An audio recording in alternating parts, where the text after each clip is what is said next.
Welcome back to cook with Priya. Cook with Priya சேனலை subscribe பண்ணிட்டு bell ஐக்கானை கிளிக் பண்ணிட்டு பாருங்க. இன்னைக்கு நான் ரொம்ப சூப்பர்பான, ரொம்ப ஈஸியாக அண்ட் குவிக்காக பண்ணக்கூடிய ஒரு பிரெட் அண்ட் மில்க் ஸ்நாக் தாங்க நான் உங்களோட ஷேர் பண்ண போகிறேன். இது வந்து நீங்கள் பிரேக்ஃபாஸ்ட்டாகவும் எடுத்துக்கலாம், இல்லை ஸ்நாக்காகவும் எடுத்துக்கலாம். சின்ன குழந்தைங்கள்லேருந்து பெரியவங்க வரைக்கும் ரொம்பவே விரும்பி சாப்பிடுவாங்க. ஸோ இப்போ வாங்க அந்த ரெசிபி எப்படி செய்யலாம் அப்படின்றத பார்க்கலாம்.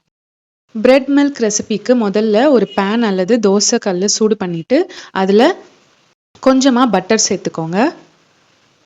உங்களுக்கு பட்டர் பிடிக்கல அப்படின்னா நெய் கூட சேர்த்துக்கலாம், இல்லை எண்ணெய் சேர்த்துக்கலாம்.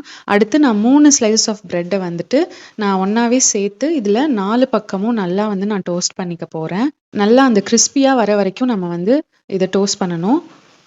அண்ட் சைட்ஸ் 4 சைட்ஸையுமே வந்துட்டு நல்லா டோஸ்ட் பண்ணிக்கோங்க. நல்லா எல்லா பக்கமுமே கிறிஸ்பி ஆனதுக்கப்புறமா நம்ம வந்து இதில் கொஞ்சமாக பால் சேர்க்க போகிறோம். நான் வந்து ஆல்ரெடி 1/2 கப் மில்கை வந்துட்டு நல்லா காய்ச்சி வச்சுருக்கேன். இப்போ எல்லா சைட்ஸுமே நல்லா கிறிஸ்பியாக டோஸ்ட் ஆகிடுச்சு. அடுத்து நான் அந்த 1/2 கப் பாலை கொஞ்சம் கொஞ்சமாக எல்லா பக்கமும் நான் வந்து சேர்க்க போகிறேன். நம்ம சேர்க்குற பால் எல்லாத்தையுமே வந்து இந்த பிரெட் நல்லா அப்சர்வ் பண்ணணும். அது வரைக்கும் வந்து கொஞ்சம் கொஞ்சமாக மீடியம் ஃப்ளேம் இல்லைனா லோ ஃப்ளேமில் வச்சு பாலை வந்து கொஞ்சம் கொஞ்சமாக சேர்த்துட்டே இருங்க. இப்போ இந்த 3 பிரெட்க்கு 1/2 கப் மில்க் வந்து கரெக்டாக இருக்கும். ரொம்ப ஜாஸ்தியாக சேர்த்தாலும் ரொம்ப குழன்னு ஆகிடும். ஸோ கொஞ்சம் பார்த்து 3 பிரெட்டுக்கு 1/2 கப் பால் வந்து கரெக்டாக இருக்கும். ஸோ இப்போ இந்த எல்லா பாலையுமே இந்த பிரெட் அப்சர்வ் பண்ணதுக்கு அப்புறமா பார்த்தீங்கன்னா இந்த மில்க் பிரெட் வந்து ரெடி ஆகிடும். இது வந்து நான் நார்மல் பிரெட்ல தான் பண்ணியிருக்கேன். நீங்கள் வந்து வீட் பிரெட்ல, கோதுமை பிரெட்ல பண்ணோம் அப்படின்னா நீங்கள் வந்து பால் கொஞ்சம் கம்மியாக சேர்த்துக்கோங்க. ஏன்னா அது வந்து ரொம்ப சீக்கிரமாக வந்துட்டு குழன்னு ஆகிடும். அதனால வீட் பிரெட்ல செஞ்சீங்கன்னா பாலை வந்து கொஞ்சம் குறைச்சிக்கோங்க. ஸோ இப்போ அவ்வளோதாங்க. கடைசியாக நான் வந்து கொஞ்சமாக பட்டர் சேர்த்துட்டு நான் இதை வந்துட்டு பேன்லேருந்து எடுக்க போகிறேன். அண்ட் மேலே சைட்ஸில் பார்த்தீங்கன்னா லைட்டாக வந்து கிறிஸ்பியாக இருக்கும். அண்ட் உள்ளே நல்ல சாஃப்டாக இருக்கும். இது வந்து ஒரு பர்ஃபெக்டான பிரேக்ஃபாஸ்ட் கம் ஸ்நாக் ரெசிபின்னு சொல்லுவேன்.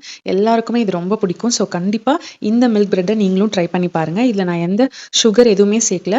கடைசியாக சர்வ் பண்ணும்போது பார்த்தீங்கன்னா மேலே வந்து நான் வந்து கொஞ்சமாக சாக்லேட் சிரப் சேர்க்குறேன் அண்ட் கொஞ்சமாக தேன் சேர்க்குறேன். நீங்கள் சாக்லேட் சிரப் இல்லாமல் வெறும் தேன் கூட சேர்த்து சாப்பிட்லாம். இதுவே வந்து அவ்வளோ டேஸ்டியாக இருக்கும். இப்போ ரீசெண்ட் டைம்ஸில் இது வந்து என்னோட ரொம்ப ஃபேவரட் ஆகிடுச்சுங்க.